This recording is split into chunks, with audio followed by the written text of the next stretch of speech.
Hi guys, I'm at the Department of Social Services right now, and currently the foster care supervisor is in the room with Iris. Scott and him are talking, but ultimately his reason for Iris not being returned to our care remains the decisions that I've made. Now, the excuse that he gave is that we wouldn't follow the recommendations of supplementing Iris to give her the bottles and stuff like that. He said that the doctors say that we refuse and that we showed behavioral aversion, a refusal to give her the bottle and all that kind of stuff. He said that's why Iris was taken away. That's strange. Okay. So we explained to him that we told all three of the doctors that we were trying to supplement, that we would try to give her the bottle, and she was refusing to take it. And he's like, well, I don't know what to tell you. Later on, mind you, this is all recorded, so I'll post that for you guys later. Later on, he straight up admitted that the doctors did observe a behavioral observation to the bottle, and but then he goes back to, we didn't follow the recommendations of giving her the bottle. So on one hand, we have him saying that we refused to give her the bottle. On the other hand, we have him saying that the hospital acknowledged that she wouldn't take the bottle. So this is the kind of logic we're dealing with here right now. To go even further, he's once again ignoring the tongue and lip tie. He is saying that I'm obsessed with the medical records. Well, if the medical records weren't a problem, then they should have no problem releasing it in a certified fashion to us. So this is where we're dealing right now. We have foster care supervisor Ben Levy, who is currently being named publicly for child trafficking through CPS. We have CPS taking children in case of neglect, and now we have a recording of Ben Levy pretty much admitting that, of course admitting in open court that Iris was taken in case of neglect. But now we have another recording of him saying that she was taken because we wouldn't follow the recommendations of the doctors. Mind you, the same doctors who couldn't diagnose the tongue and lip tie, which is as simple as doing this. So Iris was taken because we tried to give Iris the bottle, she wouldn't take it. So that's why she was taken. That's ultimately what it's coming down to now. Before it was, that I gave birth at home. Then it was that I supposedly tested positive for drugs. Then it's because of, oh God, what was the next reason? I'm sorry, there's just been so many that we've been given. So yeah, right now, Iris is still in foster care by Ben Levy's admission because we didn't follow the recommendations of the doctors, but we have the medical reports from some of the doctors saying that we did follow the recommendations. This is very interesting. I don't know. We got CPS on one hand saying, well, somebody told me this and somebody told me that, and I heard this and I heard that, and so said this. But then we have somebody like myself who's trying to present actual medical records showing that CPS is abusing children, and CPS is saying that it's open to interpretation. You guys know those medical laboratory reports that I've shown you, where when Iris was in our care, she had one number that was off, as opposed to the day after CPS took her, she had 8 numbers off? Well, apparently, according to Ben, that's an interpretation. That's an interpretation that there's something wrong with those numbers. Isn't that interesting? It's amazing how quickly math just changes for these people. It's amazing how quickly reality changes for these people. So it should be considered very, very, very alarming that we have Ben Levy admitting in open court that Iris was taken in case of neglect. And now we have him saying that Iris was taken because we didn't follow the recommendations. We told him that we did follow the recommendations and this is why. Then he admits, you're right, there was a behavioral issue, I saw that, but it's the mother's fault. The mother wasn't producing enough milk. According to who? Well, wasn't there something in the medical records that said you had a clogged duct? Yes, I had a clogged duct about a week into Iris's 2-week stay because I was told that I couldn't feed her anymore, that I had to greatly limit my breastfeeding, so it caused a clogged duct. And I asked the hospital if I could breastfeed her freely so that way I could unclog the duct. Apparently that's being used against me 6 months later, or whatever. So here's where we are right now. We have medical proof that Iris's failure to thrive was caused by the tongue and lip tie. We have a diagnosis, we have all this information, we have all this going. Oh, I also have Ben Levy on recording pretty much refusing to pay for the therapy and stuff that CPS is requiring. So CPS is requiring Scott and I see a therapist. They're only willing to pay if we see one of their therapists. No, that's not how that works, Snowflake.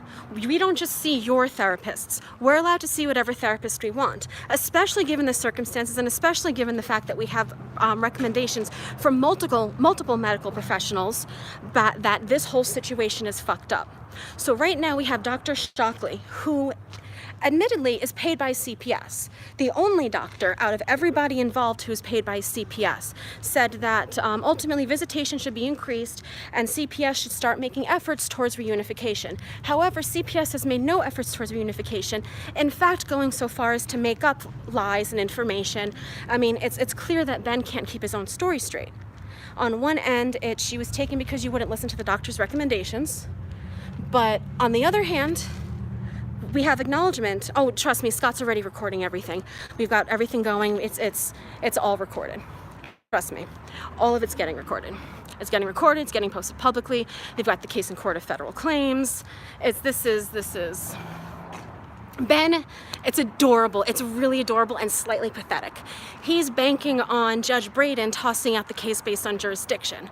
He, in his infinite stupidity, doesn't realize that for a judge to take a pro se case such as mine, or only ours, in the court of federal claims, that judge herself. No, I know, Tink. I know there's nothing requiring that we see their therapist. There is no law, no rule, no nothing that says that we have to see their therapist. It is, however, legally required that CPS is supposed to do anything possible to work towards reunification. CPS acknowledging once again that their own contradictions. Once again, in one breath, they're saying that we weren't feeding Iris, but on the other breath, they acknowledge that she had a behavioral aversion to the bottle. So it's a very difficult situation for them when we have medical records proving CPS's case is fraudulent and they're currently being sued in federal court for child trafficking. So that's a bit of a debacle for them. A big debacle for them. So here we are right now. And yeah. So I will get you guys that upload for you as soon as I can. I think you guys really need to hear the stupidity coming out of these people's mouths. It's really mind-blowing. The fact that they contradict themselves so much in court, on video, in recording, everything, and they can't keep themselves straight. So, and once again, we still have Ben saying, oh, I know, Tink, they are playing games, it's all they do. And the thing is because I'm not lying, and because I'm telling the truth, I've been consistent. The only changes in my story have been due to CPS changing things and twisting things around. They go from all over the place on why Iris hasn't been returned. They're saying that it has to do with my medical decisions, but when I point out that the doctors even acknowledge that we stated them multiple times that she has a behavioral aversion to the bottle, they don't care. CPS has even acknowledged that. So the same person who is saying that we're not giving Iris back due to the fact that due to her own behavioral aversion to the bottle. Granted, we also have proof. Now, on April 22nd, Iris was taken on April 25th. So we have the receipt from April 22nd from the supplemental nursing system that we were told to get. So we even have the receipt showing that we had gotten the supplemental nursing system, showing that we were willing to supplement. However, once again, we have Ben Levy sitting here running his mouth, lying his ass off, not acknowledging actual evidence presented before him. I mean, it's really problematic when you have medical records, laboratory results that are clear as day. You have one number off when she's in my care, and mind you, that was also after CPS got to do their little fingering and whatever. That's not worth it. One number off when she was in my care, and then she goes to CPS's care and there's 8 numbers off. According to him, the 8 numbers off is an interpretation, but you know, the thing is he doesn't seem to want to involve the legal team at all, because once the legal team gets involved, the legal team is going to have to explain the medical records and all that kind of stuff too. So the legal team is going to have to sit there and look at the blood test results and see, okay, this is Iris here, this is Iris here. What is going on here? Why did this happen? Oh, I know, Tink. We are going to the therapist of our choice. At this point now, we have been ignoring the fact that the law requires CPS to do everything possible to work towards reunification. And now we have been contradicting himself multiple times. At one point, his iris is taken in case of neglect. Now it's that we weren't following doctor's orders, yet we have doctor's orders saying that we told them that she was refusing to take the bottle. We have medical records saying that she was refusing to take the bottle. We have GBMC saying that she was refusing to take the bottle. So we were following doctor's orders. Why is Ben lying? Why is CPS lying?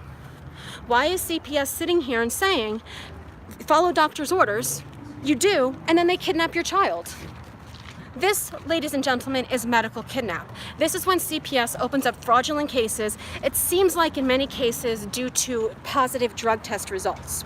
Since we have medical records proving that CPS opens up false substance-exposed newborn cases, and now we have Baltimore County and Maryland State denying due process, that's a big problem, especially considering it's required in a court of law that all exculpatory evidence be released. So we have an issue with multiple attorneys as well, because those attorneys didn't do their jobs, including Beverly Schulderbrand, Douglas Wink, Ralph Sapia, Lee Jacobson.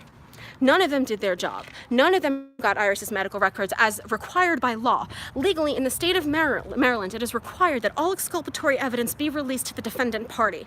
The defendant party shouldn't have to request it. It should be freely released to them without request. However, here we are, Baltimore County, state of Maryland, withholding exculpatory evidence. Mind you, they've already had the issue with the Brady Act. So now they have to deal with the problem with the whole Brady Rule thing going on. The Brady Rule is that law that requires that all exculpatory evidence be released to both parties involved. I find it very alarming that the head of Baltimore County Circuit Court, Judge Catherine Cox, doesn't know that. She also doesn't know that drug tests need to be confirmed positive before action can be taken by the state. She also doesn't know that marijuana is not considered a controlled substance in a court of law. So it's very strange that right now we have CPS demanding that we get all these treatments, and we have multiple mental health professionals recommending Iris's return. Yet the one who was paid for by CPS is not. How does that happen, I wonder? How does that happen when the one who is paid by CPS, even then, isn't really not recommending Iris's return? She's recommending that, 1, visitation be increased, 2, for me to show that I'm able to continue to keep going to therapy. Clearly I'm able to keep going to therapy as I'm seeing 2 mental health professionals. 1 to deal with my inner brain, and 1 to deal with the physical damage that was caused by CPS when CPS trafficked me personally. So we have a situation of 1 therapist who is clearly biased, clearly with a conflict of interest, stating not that Iris shouldn't be returned. She's just stating that I should be able to show that I'm taking efforts to fix myself, which clearly I am, in spades. So she recommended that Iris be returned as long as I'm taking efforts and everything. I have my normal therapist who I was seeing recommending Iris's return. I have when the police came to my house and unlawfully arrested me, that therapist recommended Iris's return as well. And that therapist recommended Iris's return as well. So it's very interesting how we can have multiple people recommend Iris's return, yet the one person who is paid by CPS does not. Can you say conflict of interest to anybody? Anybody? Conflict of interest? Child trafficking through CPS? Fraudulent cases being opened? That's a big problem. That's a big problem. So I've only got a few minutes left in visitation, but I thought you guys should know pretty much what's going on now. We have Ben Levy constantly, consistently, always contradicting himself. He can't seem to get a single answer. He can't give any direct examples of what's going on. We have asked him multiple times, can you tell us exactly what decision it was that we made that caused Iris to be removed from our care? Well, you didn't listen to the doctor's recommendations. Actually, we did. And we have medical records showing that Iris's lack of accepting the bottle was behavioral. And he even acknowledged that she wanted mommy's breast. Even he now acknowledged that she wanted mommy's breast. So even he's acknowledging that he took her away from what she wanted, what was best for her, in case of neglect, as he admitted in open court in front of Judge Catherine Cox. So now we have Judge Catherine Cox complicit in an admission of child trafficking in her courthouse. Now we have the foster care supervisor admitting to trafficking children through CPS. That's a big problem for CPS, don't you think? Especially when, as required by law, they are to make all efforts towards reunification. So, we've got a big problem for CPS, and I'm going to be moving to have the Senate case moved to the Court of Federal Claims.